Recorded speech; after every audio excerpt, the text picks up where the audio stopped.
Hey guys, last week మా mummy వాళ్ళైతే వచ్చేసారు నా దగ్గరికి. అంటే మా హస్బెండ్ తిరుపతికి వెళ్ళారనమాట. సో ఇంకా అందుకోసం మా మమ్మీ మా చెల్లె వచ్చారు.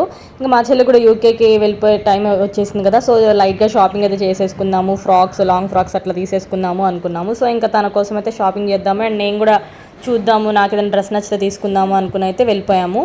సో ఇలా లాంగ్ ఫ్రాక్స్ తీసుకుందాము అనుకున్నాము. సో నాకైతే ఇవన్నీ కొన్ని నచ్చాయి, కొంచెం క్వాలిటీ నచ్చలేదు. సో ఇవైతే ఇలా కొంచెం క్వాలిటీ అంటే వాళ్ళకి చూపించిన ఫొటోస్లో అయితే బాగా అనిపించాయి, దగ్గరికి వెళ్ళి చూస్తే ఆ క్వాలిటీ నాకు నచ్చలేదు. సో ఓకే అనిపించింది. సో ఇంకా ఒక్కొక్క టాప్ తీసుకున్నాము నేను మా చెల్లి. తర్వాత నెక్స్ట్ జూడియోకి వెళ్ళిపోయాము, అక్కడే జేఎన్టీయూ దగ్గర ఉన్న జూడియోకి. సో ఇంకా అక్కడైతే కలెక్షన్ చాలా బాగా అనిపించింది అనమాట. ప్రైజెస్ తక్కువ అన్నట్టు, జూడియోలో తక్కువగా ఉంటాయి అనుకున్నాను కానీ లేదు, నార్మల్గానే మ్యాగ్స్, ట్రెండ్స్ అట్లా అక్కడ ఎలా ఉంటాయి ఇక్కడ కూడా అలాగే ఉన్నాయి అనిపించింది. ఇంకా మా సిస్టర్ అక్కడ ఆఫీస్కి వెళ్ళడానికి యూజ్ అయ్యేటట్టుగా అండ్ ఇంట్లో వేసుకోవడానికి యూజ్ అయ్యేటట్టుగా అట్లా 2 రకాలుగా తీసుకుందనమాట. ఇంకా నేను కూడా నాకు నచ్చినవి నేను కూడా తీసుకున్నాను.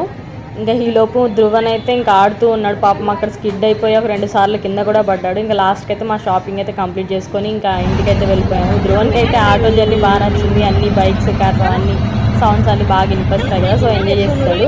ఇంకా ఆటోలో వెళ్ళామన్నమాట. సో ఇంకా బాగా వేడి చేసి ఉంటుంది అని చెప్పని ఇంటికి రాగానే మా మమ్మీ అయితే సగ్గుబియ్యం పాయసం చేసేసింది. ఇంకా మా డే అయితే ఇలా ఎండ్ చేసేసాం. Thank you for watching.